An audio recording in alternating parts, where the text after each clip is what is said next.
No mina olin siis veel päris noor. Ma täpselt aastat ei mäletagi, kunas ta sai selle auhinna. Aga mina olin siis väga uhke, et ema tunnustati sellise auhinnaga. Ja ema ise oli väga õnnelik selle üle. Sellepärast, et Paasa Angelin oli talle kogu aeg kõige suuremaks eeskujuks, keda ta järgis nagu. Ta alati luges neid uudiseid, kus kirjutati Paasast ja tahtis olla alati tema sarnane. Ja ma arvan, et ta vääris seda auhinda. Ja see innustas teda nagu veel rohkem ja paremini tööd tegema. Paasa Angelinast rääkis ta väga tihti. Ta rääkis sellest, et algul seda Paasa Angelin nagu ei võetud seal meeste seltskonnas omaks ja Paasa Angelin pidi ka võitlema enda õiguste eest nagu. Et olla samavääriline nagu mehed on. Mehed arvasid, et naistele nagu selline traktoristi, kombaineri amet ei sobi hästi. Aga jah, nagu Paasagi ema arvas, et see amet ikka sobib naistele ka ja koolis suhtumine sellesse, et ema oli selline tuntud ja kangelane ja see suhtumine oli kuidagi vastuoluline. Et paljudki ei suhtunud väga hästi. No ema oli kommunist, isa oli kommunist ja tol ajal nii mõnedki kommunistidesse väga hästi ei suhtunud. Vahel oli selline tunne, et mul endal isiklikult, et oleks tahtnud, et mul oleks tavalised vanemad nagu, mitte sellised tuntud ja kuulsad. Ema sündis Venemaal ja seal ei olnud sellist talumajapidamist ja koloosid olid. Ja kui ta siia tuli, siis ta imestas, et kõik on nagu oma väikese maalapi peal harivad neid ja tema arvas tõesti, et siis suured majandid, et see nagu viiks nagu rohkem edasi seda maaelu. Ja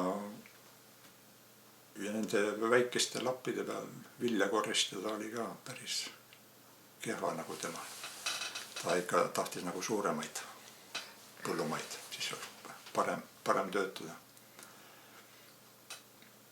Aga tema uskus jah, et koloosikord ja et see viib nagu meie maa tolle õitsengule. Ja tema uskus neid ideaale, mis partei tol ajal rääkis. Helge tulevik ja kommunism. Et kõigil saab parem olema ja parem elu ja selle nimel ta nagu töötas ka. Et oleks temal, meil parem ja kõigil teistel ka. Tema tegi tööd ikka sellepärast, et oleks leib nagu laua peal. Ta ju Venemaal sündis, siis tuli see sõjaaeg, näljaaeg, ta on väga palju nälga kannatanud koos oma perega. Ja see jäi tal nagu eluks ajaks meelde. Ja siis ta selle nimel nagu töötaski, et sellist aega enam tagasi tuleks. Et kõigil oleks ikka vähemalt leib laua peal. Me oleme vaadanud neid vanu kaadreid, 50. omad ja 50. aastate algus. Ta on väga kena ja ilus naine. Ja tema ei olnud selline linnalaps. Kui nüüd Eestis siin moodustati traktorijaamad, need olid linnas nagu. Siis mina sündisin Viljandi linnas ja siis 3-4 aastat elasime seal Viljandi linnas. Aga tema hing ikkas ikka maale. Ta ei tahtnud linnas üldse olla. See elu ei olnud tema jaoks. Ja siis, kui need traktorijaamad ära likvideeriti, siis ja need läksid nagu koloosideks läks asi, majad tekkisid koloosid, siis ta saadeti juba, läks koloosi elama. Algul see oli, elamine oli muidugi algul kehva seal, viletsad majad ja. Aga vaatamata kõigile ta ei tahtnud kuskile mujale minna. Viljaväljad ja põllud ja see oli tema unistus ja talvel ikka ootas seda kevadet hirmsasti, et need lilled hakkaksid õitsema ja linnud laulma ja et siis saab jälle põllu peale minna ja talvel ta remontis tavaliselt ikka oma tehnikat, kas siis traktorit või kombaini, et kui tuleb uus hooaeg, et siis oleks kõik tipp-topp korras ja valmis põllule minekuks. Ta oli küll julge naine ka sellepärast, et kui olid need suured parteikongressid või konverentsid, siis ta on seal esinenud, tuleb meelde, ka sellise kriitilise sõnavõtuga, kuigi tol ajal eriti kriitikat ju nagu ei tehtud ja see kriitika käis kombaini kohta, tal oli palju kogemusi ja siis ta ütles nagu, mis võiks parandada selle kombaini juures. Ja pärast selgus, et tema ettepanekuid nagu võeti arvesse ka ja täiustati kombaini. Kui Eesti aeg tuli ja hakati rääkima sellest, mis tegelikult toimus parteis ja partei ladvikus ja alles siis ta sai aru, mis ta tegelikult nagu toimus tol ajal.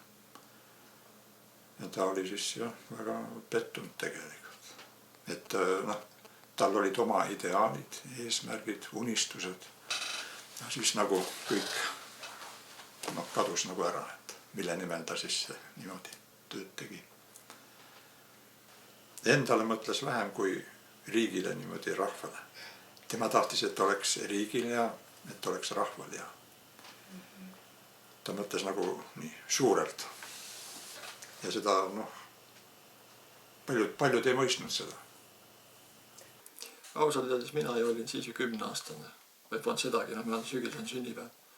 Et ei olnud sedagi, aga ma mäletan selle toomist. Oli siuke pruun triibuline karp, võeti siis lahti, oli see pakke paber, nii on siuke krõbise paber sees seal.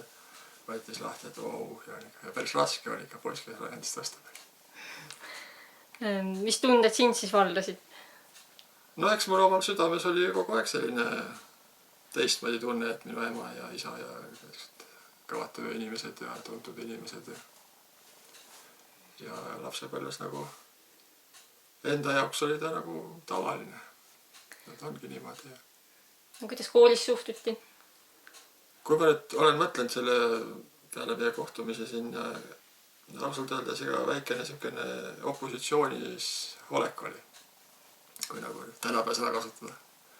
Et ega tol ajal nii väga hästi ikkagi ei suhtutud ka nendesse tugevatesse kommunistidesse või siis isa oli ka ühiskondlik autoinspektor siin veel.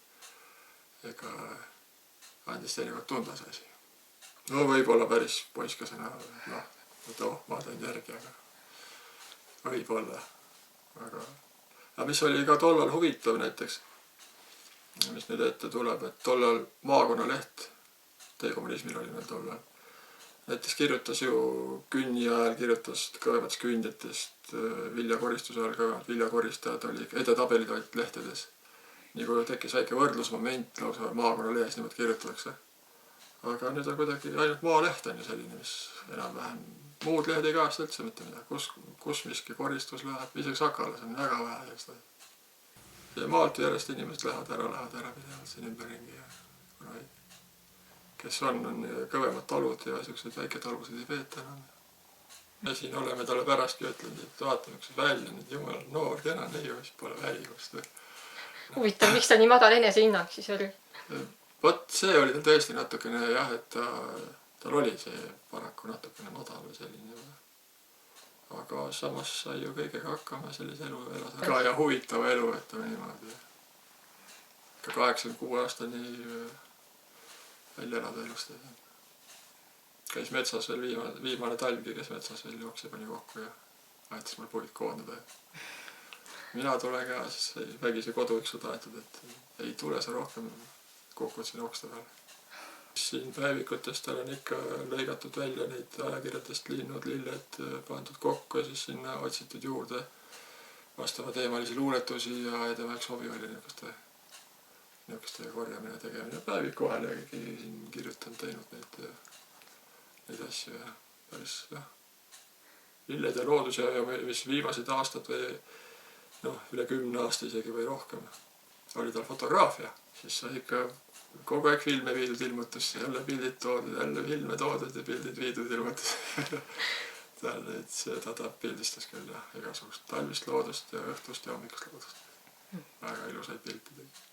Jah, ta käis meil ka koolis rääkimas ja tol ajal oli see Suvislõppes, Kivilõppes, tähendab, seal oli see EOM-i laagrid olid väga populaarsed, ka seal ta käis rääkimas.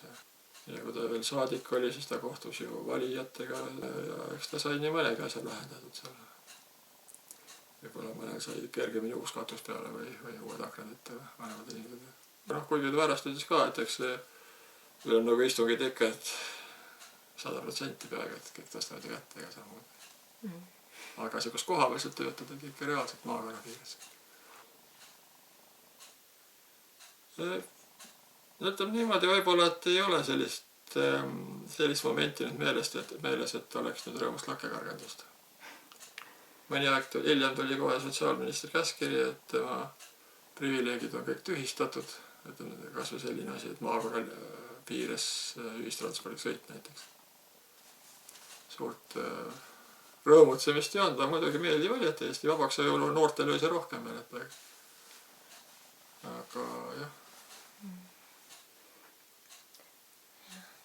Aga head meelt me muidugi tundsime. Isa oli ka ju vana taluaegne, ema oli Venemaal sündinud, aga isa on ikka päris Eesti talus ju sündinud. Ja normaalne oli. Samas oli ka see põllumajandus ju nii-öelda kukutati kokku ja kolhoosid kaotati ära ja selles suhtes ta midagi jälle rõõmsalt ei toonud. Võib-olla nüüd rohkem mõeldakse selle peale, et olid ju, ütleme, sellised nomenklatuurikommunistid, kes täitsid täpselt käske ja olid ju lihtsalt rahvahulgas kommunistid, olid ju paljud ju treialid, traktoristid, lüpsjad, kommunistid. Et kõik ei saa nagu ühe vitsaga võtta. Et kui nüüd uus põlvkond, kes tuli ja erastas, ega neil poleks midagi siin erastada olnud, kui see põlvkond poleks midagi rajanud siia.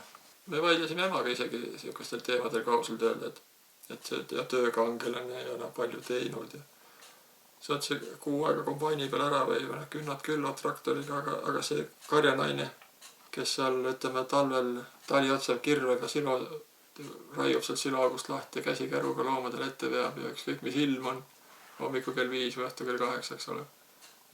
Tema on ju samasugune töökangelane, aga temast nagu ei räägita midagi ega kirjutata. Ega siin me selle teemal ka ikka vaidlisime, et omad kangelised kõik inimesed, kes sellest elust juba läbi löövad.